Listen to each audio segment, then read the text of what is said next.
Welcome to Mary Walter Radio, the podcast. It is great to have you. And there is a shiny tonight. I'm so excited. My new friend, Andrew Langer, has agreed to step in because James at the last minute got stuck at work. James has a new job and he actually gets paid for this job.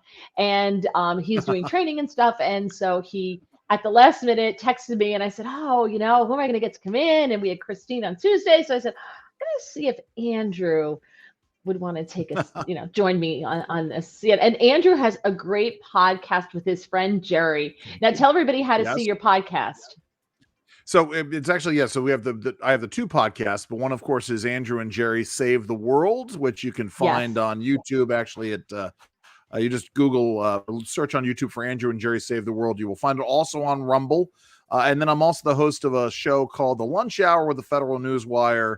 Again, just Google Lunch Hour with Federal Newswire. It'll come up. Both also heard on all major podcast platforms, Apple Podcasts, Spotify, Amazon, Stitcher, which is where I listen to podcasts. I know I'm outside the mainstream with that. And then I wear a policy hat. But anyway, I know we'll talk more about these things. But it's great to be here. I was eager to come and join you. I wanted to do it at CPAC, and then I canceled out on you, for which you were roundly disappointed. So I told everyone, because I had planned on doing a podcast from CPAC.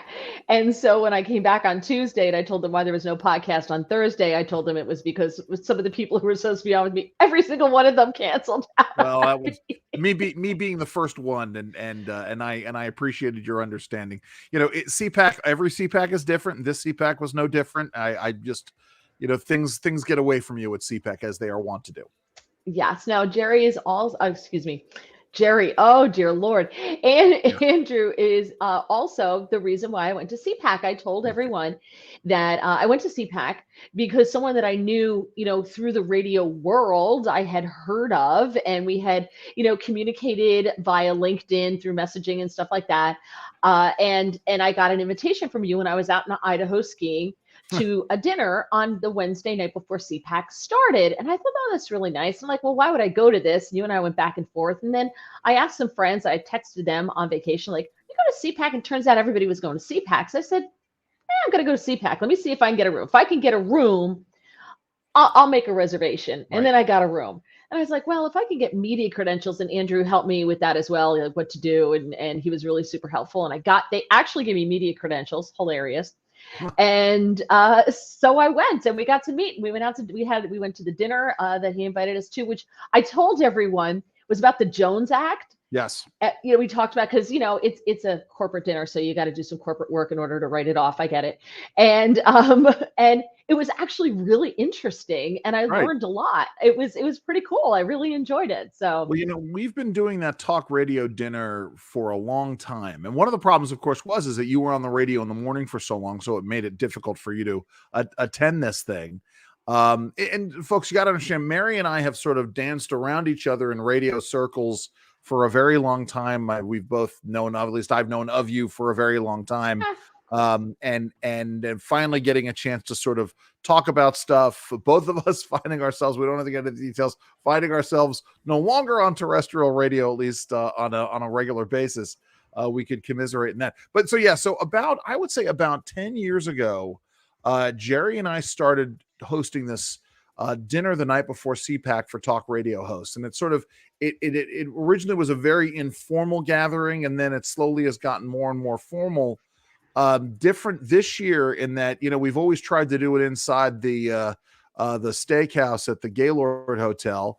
In many ways, it was a strange CPAC in that regard. One of the things that made it strange immediately was not all of the facilities at the Gaylord were open, one of them being this steakhouse in the hotel itself. But anyway, I was glad we were able to hang out, make other friends. Listen, you know me now.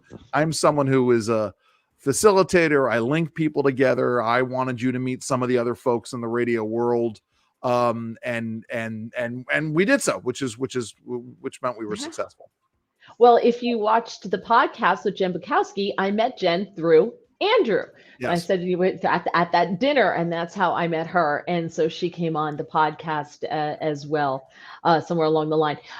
Please, if you are new to the podcast, please subscribe. Please click the like button. Get this, you can also get notifications. Thank you. Really appreciate you doing that. So now, Jerry, I was not at the dinner. Why Right. was that? He Jerry was was at. supposed to be. So Okay. let me sort of I'll explain the context.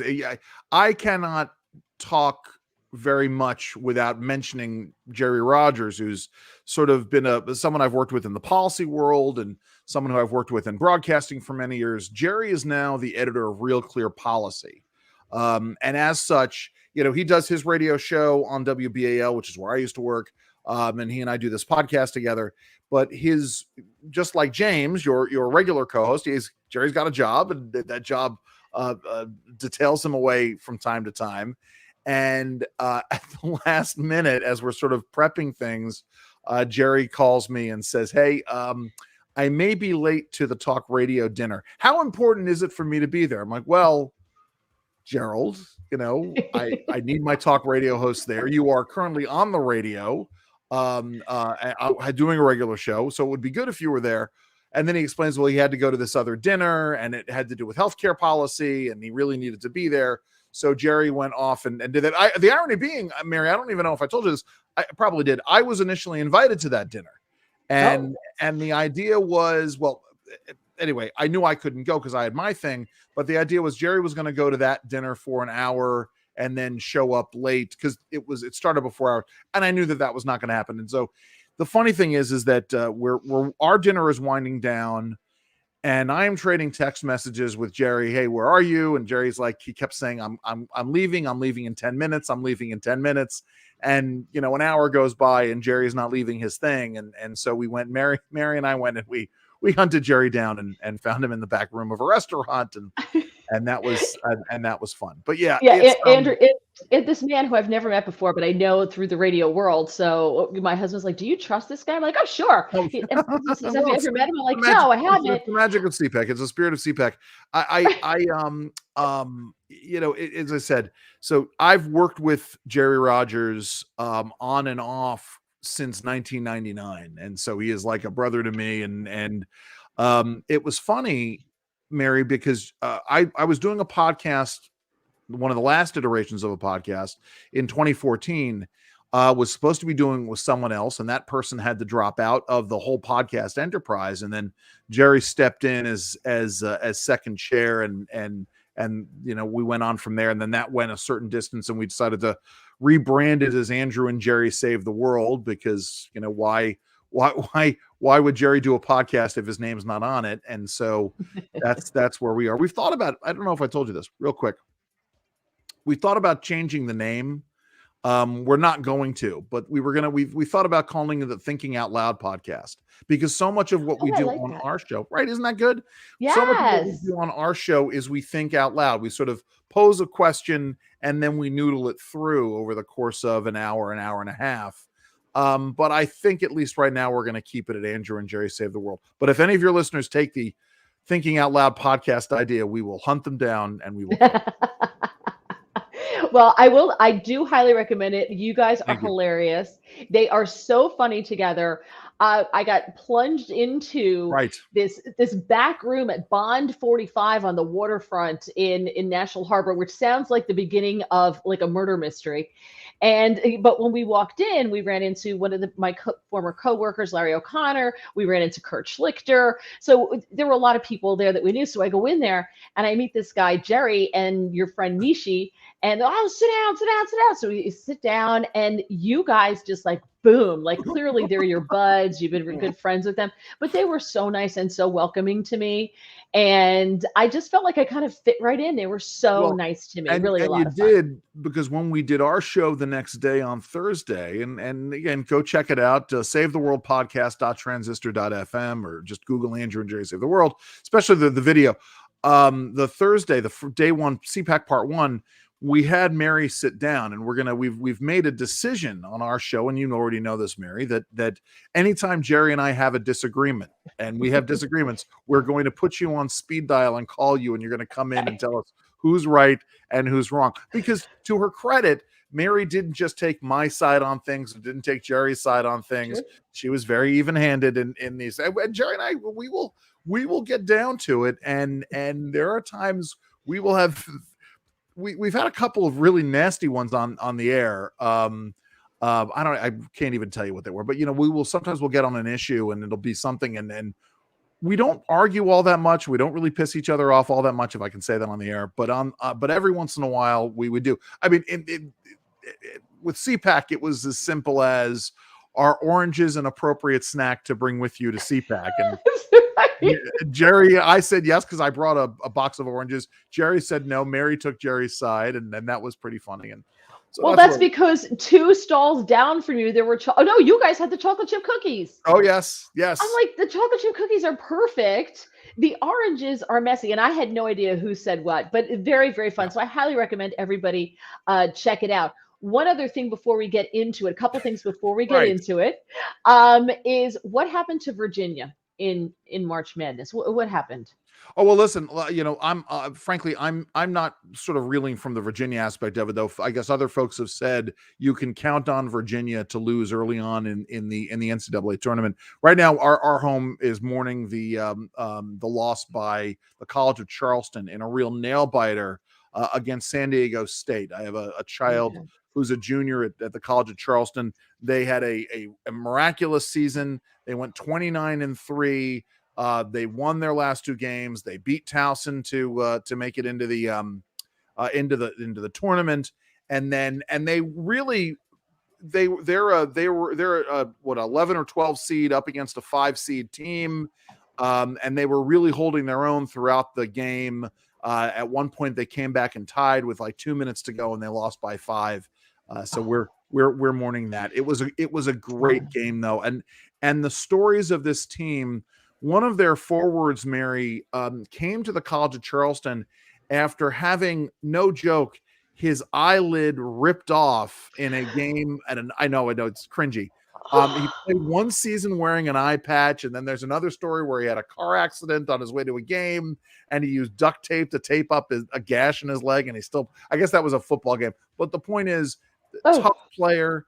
And other great stories of this. Yeah, it was fun to watch. I was just glad it was on TV. Yeah, tough or unlucky, I'm not sure which, but Virginia, a top seed, I think it's one of the top 4 seeds, lost to Furman, who was like number 16 seed. Villanova, of course, blew it out in the NIT in the first round because we got a new coach, but I'm giving him a year of grace, and then after that, all bets are off. We better start. My own alma mater, the College of William and Mary, they have never made it to the dance, and so it never in their well, the college itself is 330 years old, but in the history of the NCAA tournament, they've never made it to the NCAA tournament. So anyway, it is what it is.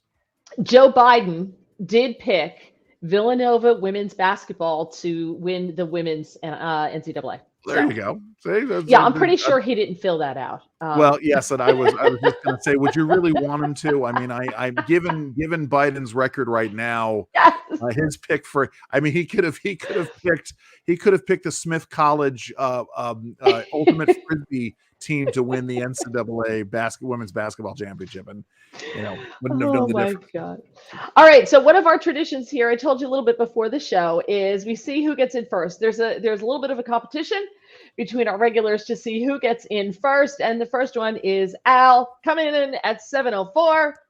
Congratulations, Al, followed by Bill at 7:07 and Ron at 7:12, who says Happy Friday Eve. That was always my thing. I always used to say Happy Friday Eve. It used to drive some people crazy, but to me, it's Friday Eve. And happy St. Patrick's Day Eve. Yes, yeah, because tomorrow St. Patrick's Day falls on a Friday. Yeah. We as Catholics get to eat meat tomorrow. Hey, we get dispensation, so we can eat corned beef. There you go. I did not realize that there was that loophole in the plenary indulgences. So you can. Well, there is not technically a loophole. It's up to each individual bishop of each diocese. But at least in New Jersey, Philly, New York, some of the bigger cities, where there's a lot of Catholics, sure. You almost always get if St. Patrick's Day falls on a Friday, you get to eat meat so you can have corned beef. You get that dispensation. That's good. Well, listen, I am, the one thing about living where I live in Virginia, and I live it's no secret, I live in Williamsburg, Virginia, sort of halfway between Richmond and Virginia Beach, or Richmond and Norfolk. And we do not have an Irish pub here, which is astounding to me. I know, right? I mean, it's shocking. The one thing I miss, we lived on the Eastern Shore of Maryland for 10 years. And it wasn't an Irish pub, but we had a restaurant in town called Doc's Riverside Grill. And they had the world's shortest St. Patrick's Day parade. And literally, no joke, you would gather in their parking lot, you would march down a very short block to the Corsica River, and then you would march back, and that was it. And it was the world, and it was something. Then you go in and you have your breakfast, and you do your St. Patrick's Day stuff. I miss it. I have a friend. We used to have a tradition when I was a young staffer in Washington, D.C. We would meet up if St. Patrick's Day was on a weekend. We would meet at an Irish pub at breakfast and start the day. If it was during the work week, unless we could get the day off, we would just meet up sometime during the day. But I found that from her husband yesterday that she and her husband, they're taking tomorrow off, and they've gotten tickets to a pub somewhere, and they're gonna start the day off with a good Irish breakfast. So I'm that's good. That's nice. Yes. That is very nice. You should have Jerry open up a nice Irish pub down there. Can't believe no Irish pubs. And Gerald is right now, if he's not already there, Gerald is on his way to New York to spend St. Patrick's Day. Some of it will be in New Jersey, some of it will be in Manhattan, but a good chunk of it will be in the town of Yonkers, New York, on a place called McLean Avenue, where there's a huge Irish population. So I'm very envious of Jerry in that regard. Yeah, pretty much. Langan's was right around the corner from Fox when I was working at Fox, and everybody went to Langan's, and it was staffed by real Irish, like every Irish bar in New York, which there's what you can't swing a dead cat without hitting an Irish bar in New York, right? And they're all staffed by actual real Irish people, like from Ireland, real Irish people. And we used to go there all the time, and that was just so much fun. That was really great. And then Langan's closed down. It's interesting you say that, because down 46th Street from Fox I wonder if that was it. There was an Irish pub between 6th and 7th Avenue. Yeah, that's it, Langan's. Was that Langan's? When you come out of Fox, you make a right, and it was on the left-hand side. Yeah, that's it then. It's gone. It is gone, because I used to stay in a hotel right next to it. I have over celebrated many a time in that bar. We used to go to the Kinsdale Tavern on the Upper East Side quite a bit, a couple of other places, but yeah, the thing about Langan's is that they would serve their shots of Irish whiskey in little plastic shot glasses. It's the one thing that I remember. Anyway, there you go. All right, as a Southerner, I don't know if you've seen this. This is something that I saw. Not a lot of people are talking about it. So that's one of the things that I try to do, is I try to bring stories that not a lot of people have been talking about, but I thought were interesting. And sometimes, the listeners disagree with me, the viewers disagree with me. They don't find them interesting. Like my Real Housewives of New Jersey update on my Tuesday Life with Mary Walter podcast. But too bad, I'm doing it anyway. There you go. I got to do a show for you. So you're in Virginia, technically the South. Yes. I consider anything south of New Jersey to be the South, because it's a food desert. You don't have bakeries, you don't have butchers, you don't have Irish pubs, you don't have Italian delis, you don't have German deli, like any of that stuff. You don't have anything. So I consider that the South. South Carolina state senator named Stephen Goldfinch, he's a Republican. Right. He believes that all of these transplants that are coming in, because South Carolina is the third largest state in growth, he wants them to pay kind of like a new citizen tax. You have $500 worth of new resident taxes. It's called the Yankee tax. It's State Bill 208. And it's going to allow for the imposition of a one-time fee of $250 for a new driver's license for those who are moving in from out of state, and a $250 fee for every vehicle that is being registered from out of state in the state of South Carolina. Now, he said he's not against new residents, but it's a fee for people to catch up with the rest of us. He said, our quality of life has been diminished by the almost 4 million people that have moved here in the last decade. We anticipate another 1 million people moving here in the next decade, and everyone's concerned about their quality of life. And he doesn't think that that fee will, the one-time fee will dissuade anyone from moving to his state. I guess let me tell a true story here. And it's interesting you say that, because I guess technically we would have moved by the Mary Walter definition from one southern state to another southern state. We moved from Virginia to Maryland in 2001, I think it was. Anyway, I'm sure I'm going to get it wrong. No, it was 2002. Anyway, here's the point. We go and we have to register our cars. And we take an afternoon. Yeah, it was definitely 2002. We take an afternoon. My wife and I have the afternoon off because we had some other things going on, and we go to the DMV. Let me make a long story very short, insofar as I was already frustrated about another issue with the DMV, and I'm actually out in the car on the phone with the Maryland Department of Motor Vehicles headquarters near Annapolis, Maryland, when I see that my wife is calling me, and she calls me several times. And she says, I pick up the phone, and I'm rather annoyed at this because I'm trying to solve this other problem. She goes, "You need to come in right now. Maryland wants to charge us a $1,400 Maryland road usage fee to register our car in Maryland." And I make a beeline for the DMV. I run in and I get to the counter. And I look down, and my wife is signing the credit card payment slip. She's already, and I'm like, "Wait a minute, you're signing this?" Because I was like, "There's no way we're doing this. I will just keep the cars registered in Virginia, right? And if we get pulled over, whatever." She'd already signed it. And she's like, "Well, what can I do? I had to get them registered here." My point in all of this is, other states do this, and I was angry about it then. So I don't think it's a really great practice, if I'm being, ideologically consistent here. The real issue here is the issue of people who are fleeing blue states and moving to red states and trying to change the tone and tenor.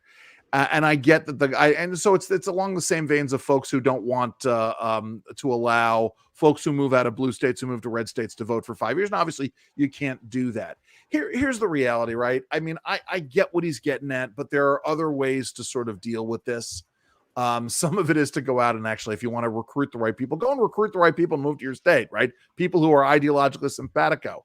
But the other thing is, that's why we have zoning laws, right? That's why if you don't want to build new houses, you don't build new houses. But then you can't complain when property taxes and property valuations go up, because, the more scarce the housing is, the more valuable the housing is. And states change all the time. Here's the thing that gets me about stuff like this, is that as different as South Carolina is now from the way it was 20 years ago, South Carolina was certainly difficult. Like 20 years ago, 2002, South Carolina was certainly different between 1982 and 2002 and 1962 and 1982. And it's probably a good thing.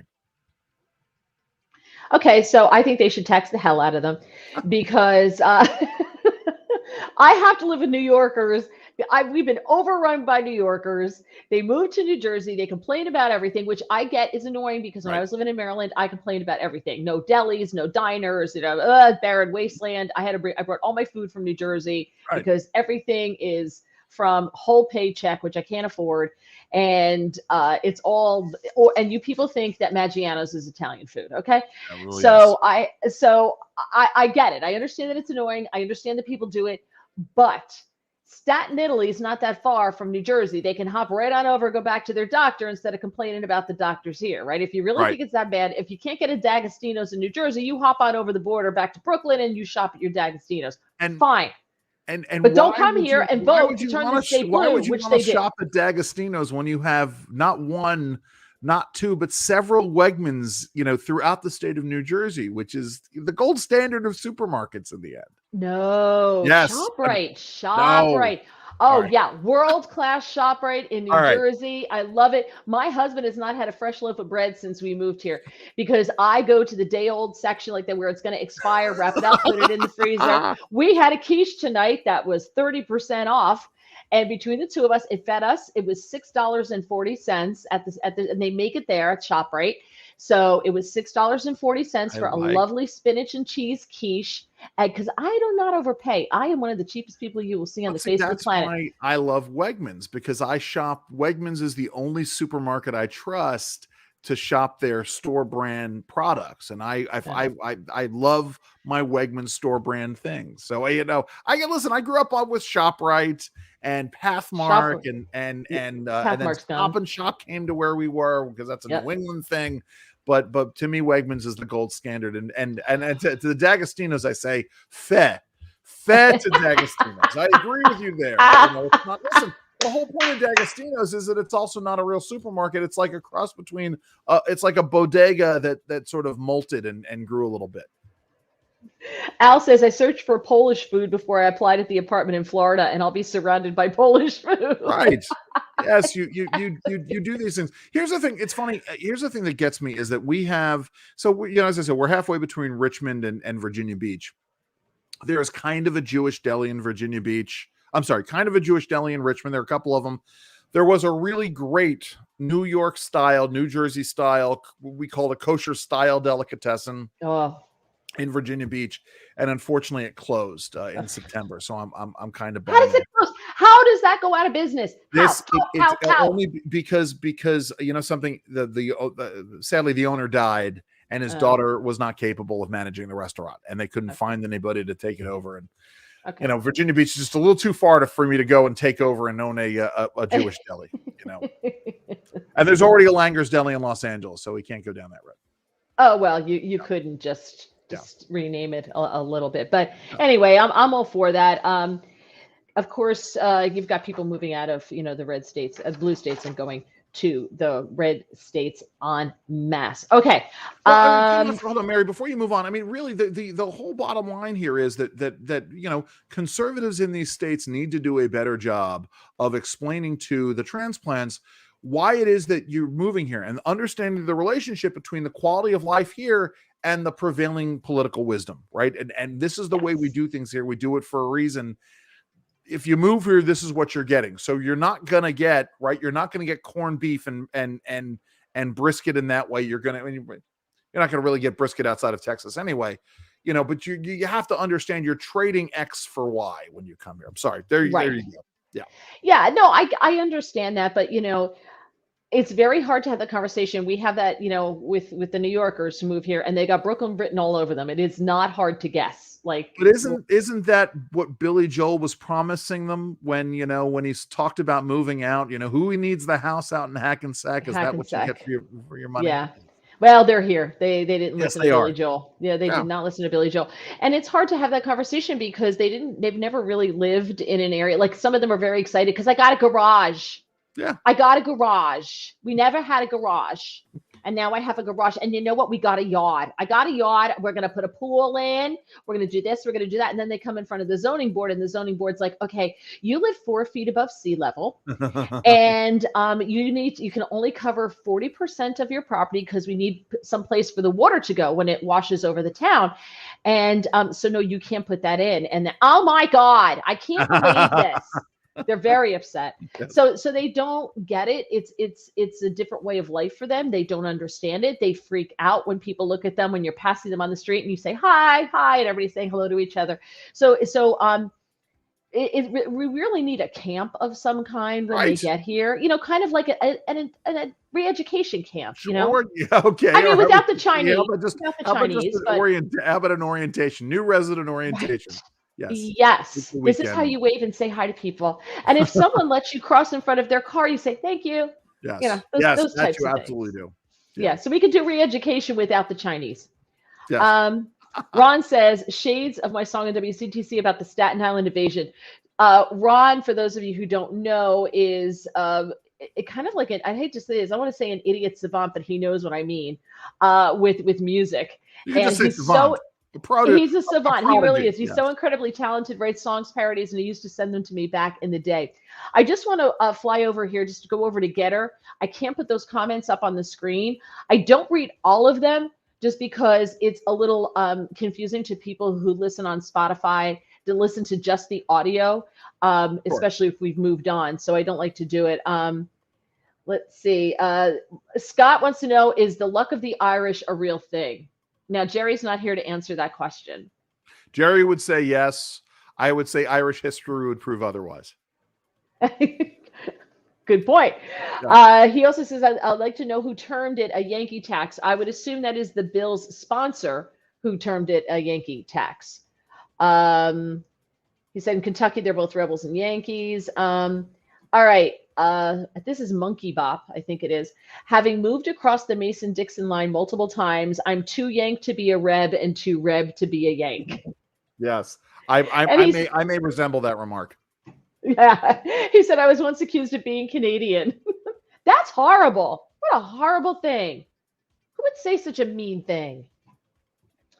Oh, my friend John says I'm allergic to grocery stores, but he shops at. I know that they shop at the Super Shop, right? It's a world class shop, right? That we have. We have several that I can go. There's two that I can go to very easily, but one's like so big, Listen, I can't. It's overwhelming. It's too much. I can't. It's just too much. well, see, now that's the thing, right? You get used to the place that you go. I do. Yes. I've been doing 90% of the grocery shopping in my house for years. And so, now granted, I don't have a Wegmans nearby. So for those of you who are listening in Florida or anywhere south of really of Virginia, you're familiar with Publix.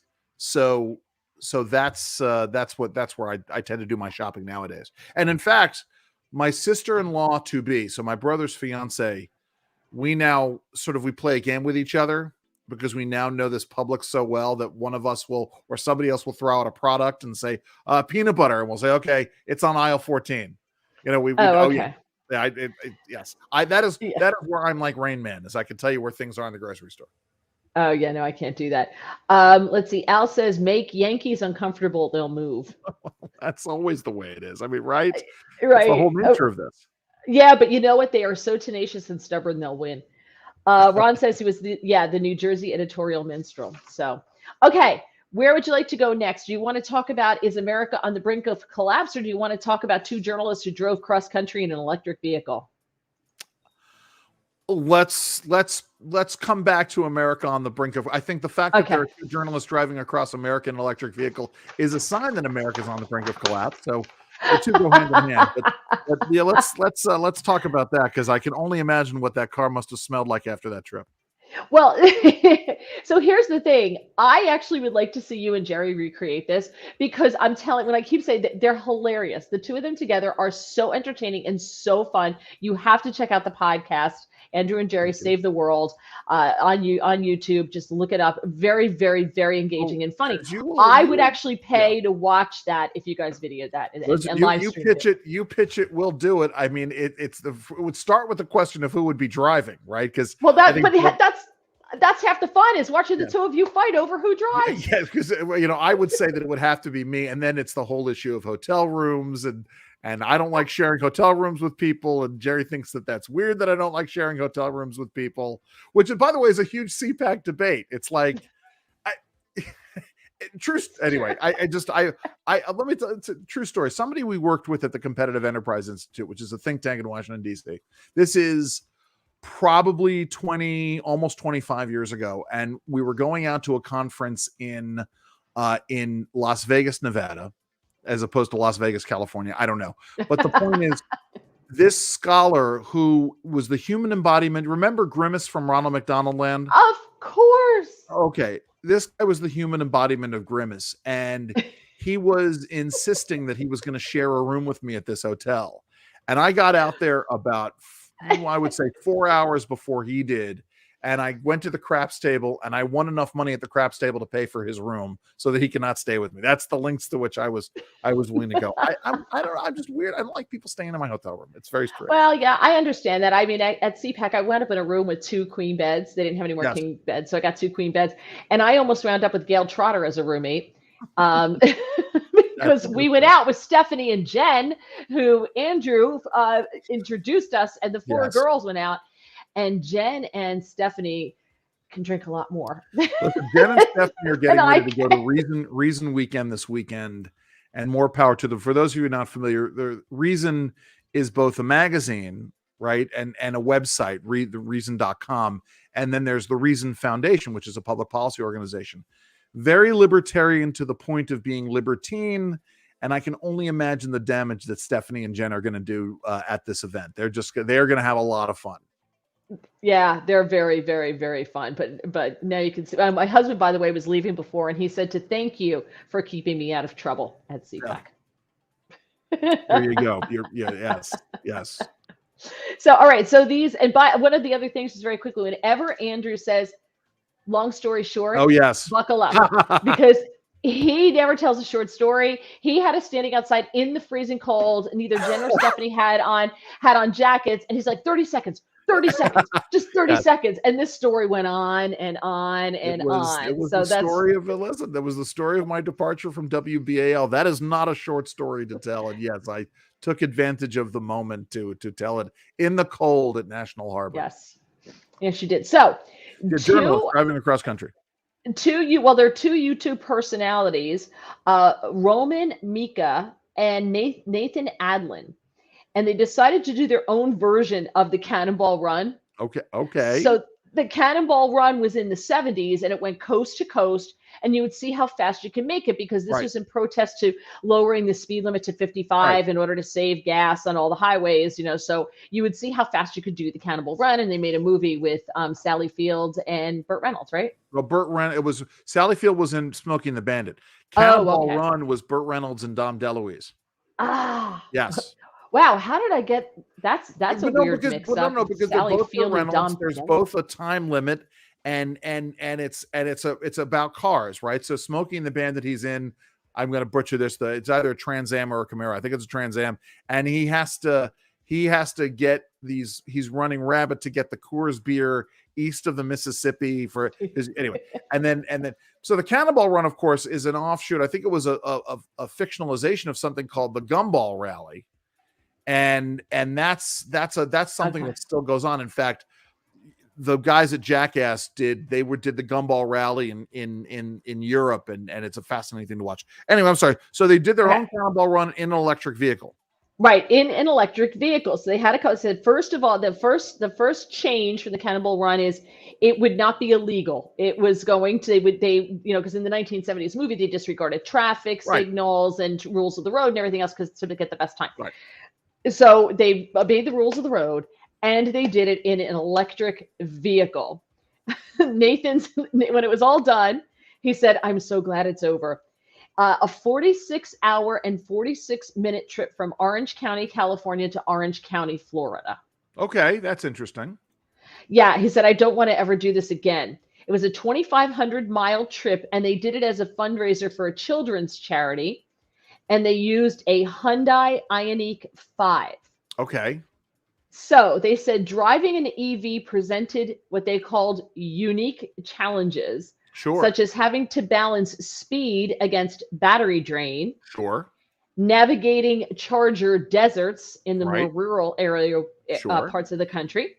And it added an extra almost 9 hours to their trip due to wait times for battery charging. That's exactly it. It's this issue of wait time, right? It's it's funny because folks who are trying to do their own versions of the Cannonball Run, and folks still try to do them illegally today, including not obeying the speed limits. But what you'll find is that they will modify their vehicles to put extra fuel tanks inside, like the back of the car, so that they don't have to stop for gas nearly as often. They still have to stop and fill up. But that's always right. That's one of the central issues in why EVs are never going to, never say never, but at least in the near term, certainly not by 2030, 2035 that a lot of these states are going for, right? Until you overcome this idea, right? In order to make an electric vehicle comparable to a vehicle with a gas engine in it, it's going to have to go between 300 and 400 miles on a charge at any speed, and you're going to have to be able to refill your battery, recharge your battery in between 3 and 5 minutes. And then, of course, the other part of this is you shouldn't have to replace your battery. What is it? 50,000 miles, 60,000 miles at the cost of tens of thousands of dollars. So I mean that's all, but that's a whole nother thing. But at least from the consumer perspective, so long as you have to stop more frequently and it takes you forever to charge, it's never going to be comparable. Right. Yeah. No, 100%. I have a hybrid. Honda Accord hybrid, and I love it. It's great. When I fill up, I have about 660 miles to the tank, So there you depending on go. how I drive. And you can like get, I play that game if I'm bored on Sure. the drive to see like, oh, can I get it at just the right speed where it's running off all electric and save, but I Yeah. don't have to because I could just fill it up with gas if necessary. Monkey Bop over here says this effort to push EVs reminds me of the botched effort to switch the US to metric in the late 70s. I remember that. I love it. Remember that. Yes. I came in with new math. That's why I can't do math either. I Because I had believe math and then they went to new math and I couldn't do new math. And then they went back to old math and I punched out at I that just point. Any remember the kind of Saturday Night math. Live sketch about the decabet, the metric alphabet, where they like threw away a bunch of letters. It was, it was a whole thing. But right, it is the insistence. And this is one of the great problems. One of the great problems with these mandates that come down. That's all about virtue signaling. Now, listen, Jerry and I are in agreement on this theory that ultimately a lot of this is about control. It's about getting people out of rural America, getting people into cities, getting people on public transportation, right? Because remember, once you get into cities, there are all kinds of issues, and certainly up, for folks in the tri-state area going to New York City about, congestion taxes in terms of folks who want to enter Manhattan. They've already done this in London. The idea is to get people out of their cars, onto bikes, onto public transportation. It's a kind of thing that sort of goes against the basic tenets of human freedom. And here's the thing that gets me, Mary, right? Which is the car for many years was sort of the ultimate symbol of American freedom, right? It was affordable. Anybody can work on them. There was an impetus in the educational system to teach people how to repair their own cars, especially boys. But the point is you could get in your car and go wherever you wanted in the United States, right? You couldn't do this in Russia. And folks, by the way, I have a degree in Russian studies, right? One of the ways the Russians controlled their population was it was hard for people to buy a car. If they could buy a car, it was hard for them to get gas. If they got the papers to travel between cities, they would be hindered by, the availability of gasoline. So they couldn't go out and do the kinds of exploring that we do in the United States. And so, but here we are back to essentially destroying a fundamental symbol of American freedom. I agree with absolutely everything you said. And Ron says the EV road trip gets much more interesting in winter conditions as well, right? Yeah, right. Trying to keep warm. Well, no, it's not even so. Right, it's about the issue about keeping warm. But remember that these batteries don't work as well in cold conditions, which is why all of this stuff, as much as the Biden administration talks about wanting to get everybody in America off of this, for any state that's essentially north, like when you're talking about not just Alaska, but Montana and Wisconsin, Chicago, North Dakota, all of those places where they have frigid winters, this just doesn't work. Right. Yeah, it doesn't. They had an all fleet of electric buses. I forget what the city was a couple of years ago, and they couldn't run them because I had to keep taking them back to charge them in the winter because they couldn't run that far. Al says solar panel, airfoil. He also said in 1902 most cars were electric. Well, I didn't know that. That's true. And then there is this theory that cars were pushed towards petroleum products by the Rockefellers and Standard Oil, and we can go back and forth about this. But remember also at the time, cars were certainly, this is true with electric vehicles today. In 1902, the car was a luxury item. And so it was, when Henry Ford created the assembly line system and pushed out the Model A's and the Model T's, on the assembly lines, one of the things that made them easy to produce was this idea of having a standardized internal combustion engine. Right. Yeah. Right. But I didn't know that they were electric. I didn't realize that. Didn't realize that. And Al says that's why the government wants our speech, firearms, and vehicles. They already took our kids in healthcare. Yes. Yeah, well, don't worry. When they run the healthcare, it's going to be easier. It's going to be cheaper. So let's see. On some of their trip, they sometimes had to drive 20 miles below the speed limit in order to conserve battery power. God. I mean, They said driving through Alabama, they had to drive 12 miles off the interstate to find a suitable charger. And that was 12 miles back to the interstate then, so for 24 miles wasted. sure.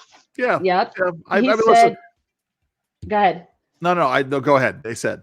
No, they said, I know that we could have had Teslas. I know that we've had Teslas and Nissan Leafs around for a while, but I'm referring to what I consider the modern electric vehicle. That's what they did this in, what they consider a modern electric vehicle, something that can have a range of over 250 miles. So then they can be charged rapidly, not have a battery that necessarily ignites the minute you spit on it. Which is well, true. that's that, and that is of course the reference to the Chevy Bolt or the Chevy Volt, whichever one. I always get them confused. You know, at our local airport, the Richmond Airport, you cannot park the Chevy electric vehicles inside their parking garage. They're outlawed on fire. Wow. They also said that the Achilles heel of electric cars is the displays. We wish the cars could have been a little bit more accurate in the display calculations. This is across the board when it comes to highway driving. Highway driving is still kind of hit or miss. It's the Achilles heel of electric cars because it uses a lot of power. But it's also at the predictive amount of juice, it's going to be using in many cases. Isn't that accurate, or it's off? Yeah. And it's not as predictable as it should be. So you're trying to figure out how far do I have to go to the next charging station, because they're not off every exit. And the car's telling you, oh, you can go for another 30 miles. And then all of a sudden it turns out, well, we really meant 15. Well, time out, right? Because you think about this, and some of it I'm sure has to do with the amount of times you charge it and all kinds of conditions. Think about when you've had a cell phone for more than 3 years, right? And the times you've charged your battery. And now listen, I was someone who loved having the ability to replace my batteries, swap out batteries, my cell phone. None of us can do that anymore. But there comes a point in your cell phone where it tells you you've got 10%, 8%, 6%, and you think you've got time, and then your phone dies because it no longer has the full charge. Yeah, that's the thing. Now imagine that in your vehicle. You're 5 miles away, right? And that's the other part of it, right? At least if you run out of gas and you're a couple of miles from the gas station, what do? You just get out of your car, you get a gas can if you can find a gas can that you can actually use. But you get a gas can, you bring it back, you put a gallon in your car, and then you go and you fill up. With an electric vehicle, you can't carry a bucket of electricity with you down to fill up your car. That's very true. Gregory, I think Greg's a new poster here, a new viewer. He said 20 miles per hour under the speed limit. It's a miracle they weren't killed. Yeah, you pull that on the Turnpike or the Parkway in Jersey, They will run you off the road. And rightly so. They run you off the road now. Like, I don't know if people realize, but the stereotype of, and I saw when I was driving up from DC, as soon as I crossed the bridge from Delaware into New Jersey, all the traffic disappears because people just go like this. There's none of this tootling along in the left-hand lane or the middle lane or all that. And if you're in the middle lane, people will pass you on the right, standing on the horn to get you the hell out of the middle lane. State troopers will drive down the left-hand lane doing 85, clearing everybody out. Right. So you can, if you're doing 80, you're okay, because he goes flying by at 85. It's funny you say that, because that is a Northeastern thing or a tri-state area thing, because I will honk at folks who are hanging in the I drove to DC yesterday. I drove back from DC today, and there were folks who were in the left lane, and I would pass them and I would honk at them and say, what are you doing? What are you doing? No offense, but Virginia drivers love to sit in the left-hand lane. The left-hand lane. The worst drivers in the area, though, are the Maryland drivers who just are, they're just obnoxious. I drove down 95 and up 95 in the right-hand lane almost the entire way, going faster than everyone else. It's actually funny you say that about Virginia, because I almost tweeted out yesterday about the issue of drivers in the left-hand lane. Is there something in the Pennsylvania driver's ed curriculum that says you can just hang out in the left lane? Because all the really cars are all Pennsylvanians. Yes. And yes, I'm calling it. Sorry, go ahead. No, I agree 100%. Yeah. Keep going. Yes. No, I mean, I didn't tweet it out. Anyway, because I didn't. But we anyway, yeah, I wound up getting to my destination, and then there was a minor familial crisis that I had to deal with yesterday. Had I been home, I had a daughter who was traveling over spring break. She had parked her car at the airport, and again, I was traveling. Otherwise, I would have dropped her off and picked her up. And I get this frantic phone call from her. She'd landed, and somewhere between where she was staying in Boston and when she got back to her car, the one key that had fallen off of her keychain was her car key. Of course. And I'm like, and I'm 2 hours away, and I've got studio time booked for the lunch hour podcast. And it was, anyway, so we figured it out, but my heart went out to her. Anyway, that was my that's terrible. Al says, in the 70s I invented a charging system that ran off the drive shaft. It was rejected because I was told you cannot produce more energy than you are using. Well, listen, but from a matter of physics, this is the way, as you said, you have a Honda Accord hybrid, and so you have a battery charging system that runs off of your braking power. So when you hit the brake, it converts that energy from your engine into charging your battery. You're not producing more energy than you're using. You're taking your mechanical energy from your engine. And Al, I'm sure you know this, and I'm sure you tried to explain this to them, that you're taking. Wait a minute, time out for a second. That's it's the essence of how your alternator in your car works. Right?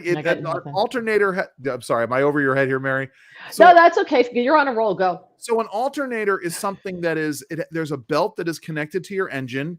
And when your engine motor spins and it's driving your car, it's also pulling this belt that runs your alternator that powers the electricity in your car. This is why when your alternator belt fails and your alternator dies, your electricity goes in your car because your battery is no longer charging.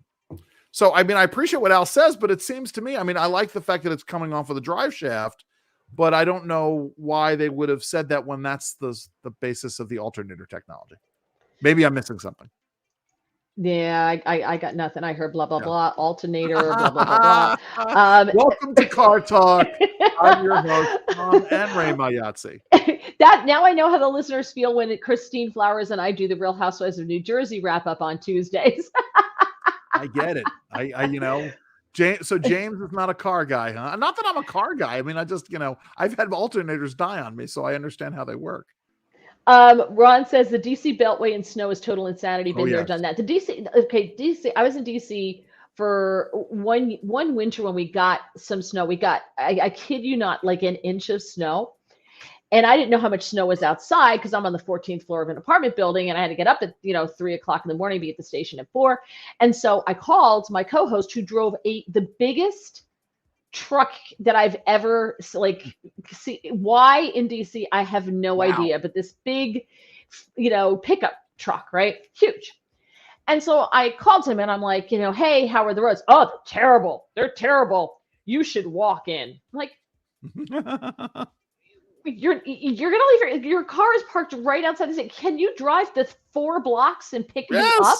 No, he didn't. He told me I should walk. Oh my God. Don't drive. You should walk. So I'm like, okay. So I go out, try to bundle myself up. I'm going out to walk to the station because he was such such a gentleman. And there's like this much snow. Oh my God. And I'm like, son of a gun. I could have driven, right? But the roads were not touched. Nothing was touched. And it was totally safe because every apartment building, every condo building had somebody outside shoveling snow. So I wasn't really super worried about being abducted or attacked or anything like that. But the whole thing shut down. Government shut down. Every store shuts down. Bloomingdale's is closed. Okay. Everything is closed. Every restaurant's closed. And like, you realize this is going to be melted by 10 a.m., right? Like, do we all acknowledge that? Didn't matter. Day off. Everything was shut down. It was hilarious. It's funny. So the blizzard of 96. So the early nights were really interesting for winters in DC, because at one point, in like 93, 94, the Potomac froze over. Like, it froze over, and they couldn't get the coal barges up to the coal barges up the river, and so they had to shut DC down because they couldn't power the city. But the blizzard of 96 was a major storm. My then girlfriend, now wife, was living in Bethesda, Silver Spring. and I caught the last metro. They closed the metro down. I caught the last metro out of the Pentagon. Oh my God. And to go, because I figure if I'm going to do the blizzard, I'm not going to do it by myself. And so I go up there, and she had a friend with a Jeep. It's a true story.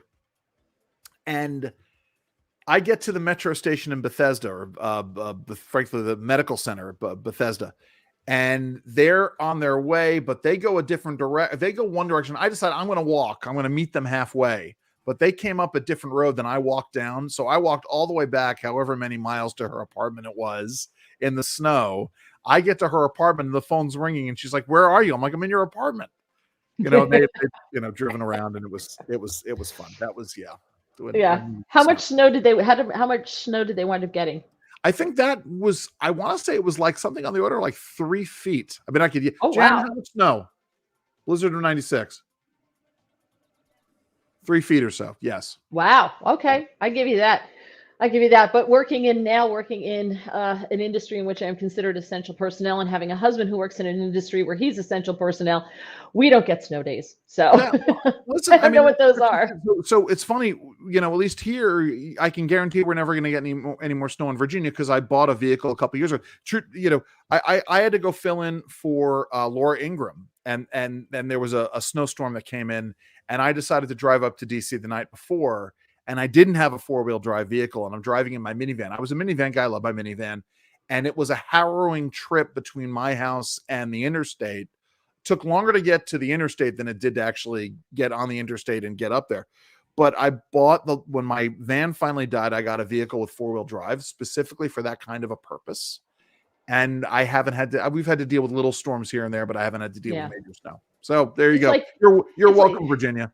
It's like us and our generator, because you live at the Jersey Shore. Everybody has a generator. Every house has a generator. And we were having ours put in, and we got the variance approved to put our generator in the Friday before Hurricane Sandy hit on Monday. Okay.